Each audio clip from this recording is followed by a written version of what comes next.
ঈদের তৃতীয় দিনে ভিড় কম থাকায় নির্বিঘ্নে রাজধানীতে আসছে মানুষ। কমলাপুর রেল স্টেশন কর্তৃপক্ষ বলছে, লম্বা ছুটি হওয়ায় স্টেশনে চাপ কম, ট্রেনের শিডিউলেও কোনো বিপর্যয় নেই। তবে ঈদের ছুটি শেষ করে মানুষ ঢাকা ফিরতে শুরু করলে রেলপথে চাপ বাড়বে।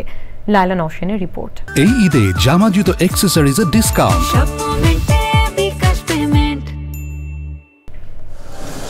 ঈদের ছুটি শেষে রাজধানী ফিরে আসা মানুষের সংখ্যার চেয়ে ঢাকা ছেড়ে বিভিন্ন গন্তব্যে যাওয়া মানুষও কিন্তু কম নয়। ঈদুল আজহার টানা 10 দিন সরকারি ছুটি পেলেও বিভিন্ন প্রয়োজনে ঢাকায় ফিরতে শুরু করেছেন অনেকেই।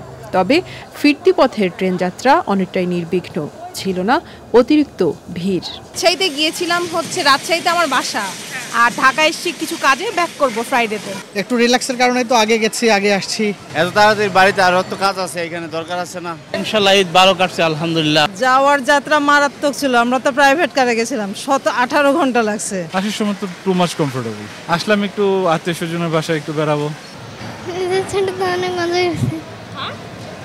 আর যারা রাজধানীতে ঈদ উদযাপন করেছেন, ছুটিতে তাদের অনেকেই বেড়াতে যাচ্ছেন ঢাকার বাইরের বিভিন্ন গন্তব্যে।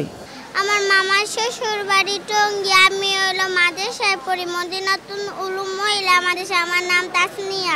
পিজি হাসপাতালে আমরা ছোট বোনকে রাখিছিলাম, ঈদে ছুটিতে যেতে পারি নাই, যার কারণে ঢাকায় ঈদ করেছি। আজকে আমি রাজশাহী যাচ্ছি। কমলাপুর রেলওয়ে স্টেশন কর্তৃপক্ষ বলছে, ফিরতি পথে মানুষের চাপ এখনো শুরু হয়নি। সবগুলি ট্রেন সঠিকভাবে এসে পৌঁছেছে এবং যাত্রীর চাপ আসা এবং যাওয়ায় মানে মোটামুটি স্বাভাবিক আছে এবং সুন্দরভাবেই যাত্রীরা আসা যাওয়া করছে। 2-1 দিনের মধ্যেই ট্রেন যাত্রায় ব্যস্ততা শুরু হবে বলে জানিয়েছে কর্তৃপক্ষ।